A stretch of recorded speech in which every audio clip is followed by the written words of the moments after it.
കഥ ക്രൂരൻ. രചന നല്ലശിവം ഗണേഷ് കുമാർ. മുറ്റത്ത് scooter start ചെയ്ത ശേഷം അച്ഛൻ്റെ ഗൗരവം കലർന്ന ശബ്ദം. ഇറങ്ങിയില്ലേ? വരൂ വേഗം. ഡാ, ഇനി വൈകിക്കണ്ട. ഇൻ്റർവ്യൂവിന് ദൈവത്തിൻ്റെ എല്ലാ അനുഗ്രഹങ്ങളും ഉണ്ടാവും.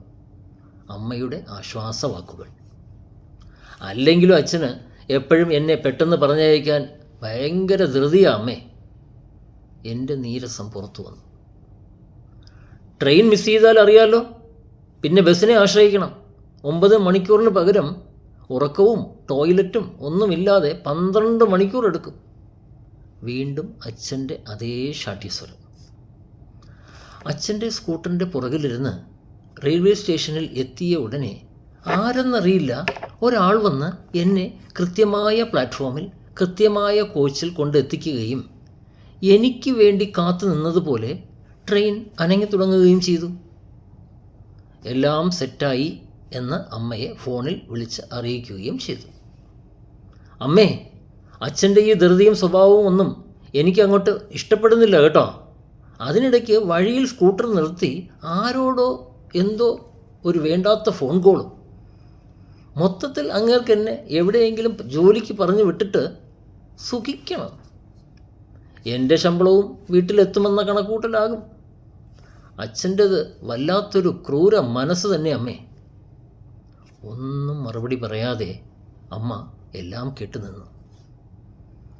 കൃത്യസമയത്ത് തന്നെ ട്രെയിൻ എത്തിച്ചേർന്നത് കാരണം ബുക്ക് ചെയ്ത ലോഡ്ജിൽ നന്നായി ഉറങ്ങുവാനും പറ്റി. രാവിലെ കൃത്യസമയത്ത് എഴുന്നേറ്റ് ഫ്രഷായി ബാഗിൽ സർട്ടിഫിക്കറ്റും അത് വച്ചിരുന്ന പൗച്ചും ഒക്കെ ഉണ്ടെന്ന് ഉറപ്പുവരുത്തി. പക്ഷേ കണ്ണട മാത്രം കാണുന്നില്ല. കിടന്നപ്പോൾ ട്രെയിനിൻ്റെ ചെയിനിൽ കൊളുത്തിയിട്ട ഒരു ഓർമ്മ തെളിഞ്ഞു വന്നു. പക്ഷേ ഇറങ്ങിയപ്പോൾ എടുത്തില്ല. ഉറപ്പ് അതില്ലാതെ എനിക്ക് പറ്റുകയുമില്ല. അമ്മേ, എൻ്റെ കണ്ണട ട്രെയിനിൽ നഷ്ടപ്പെട്ടു. ഉടൻ തന്നെ ഞാൻ ഫോണിൽ അമ്മയെ അറിയിക്കുകയും ചെയ്തു. ഫോണിലൂടെയുള്ള എൻ്റെ ഈ വിഷമം കേട്ടതോടെ അമ്മ ഉച്ചത്തിൽ എൻ്റെ ഭഗവാനെ എന്ന് വിളിക്കുന്നതും ഇത് കേട്ട് അച്ഛൻ എന്താണ് എന്ന് ഓടി വരുന്നതും എനിക്ക് കേൾക്കാമായിരുന്നു. അതുകൊണ്ടൊന്നും ഒരു രക്ഷയുമില്ലെന്ന് എനിക്കറിയാം. പക്ഷേ അതിനുള്ള മറുപടി എന്നോണം അച്ഛൻ അമ്മയ്ക്ക് കൊടുക്കുന്ന ഉപദേശവും എൻ്റെ ഫോണിലൂടെ ഒഴുകിയെത്തി. അവനോട് വിഷമിക്കണ്ടെന്ന് പറയൂ. അവൻ്റെ ബാഗിൽ കൈയിട്ടൊന്ന് തപ്പാൻ പറയൂ. ഏറ്റവും അടിയിലായി ഒരു കണ്ണടയുടെ കവർ ഒന്ന് തടയും. അതിൽ ഒരു സ്പെയർ കണ്ണട വച്ചിട്ടുണ്ട്. എപ്പോഴും ഒരു എക്സ്ട്രാ കണ്ണട ഞാൻ കരുതാറുണ്ട്. അവന് മാത്രമല്ലടോ, തനിക്കും. ഇത് കേട്ടയുടനെ അമ്മയുടെ നിശബ്ദത ഞാൻ ഫോണിലൂടെ അനുഭവിച്ചറിഞ്ഞു. കാരണം ആ ആനന്ദവും ആ അച്ഛനെക്കുറിച്ചുള്ള അഭിമാനവും കുറച്ചൊന്നുമല്ലല്ലോ. പെട്ടെന്ന് അമ്മയുടെ പതിഞ്ഞ സ്വരത്തിൽ അച്ഛനോടൊരു ചോദ്യം. അപ്പോൾ നിങ്ങൾക്കുമില്ലേ സ്പെയർ കണ്ണട?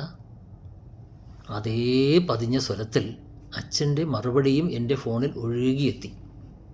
ഉണ്ട്. ഒന്നല്ല, 2 സ്പെയർ കണ്ണടകൾ ഞാൻ വച്ചിട്ടുണ്ട്. ഒന്ന് നീയും മറ്റൊന്ന് അവനും. പോരേടോ എനിക്ക് കാണാൻ.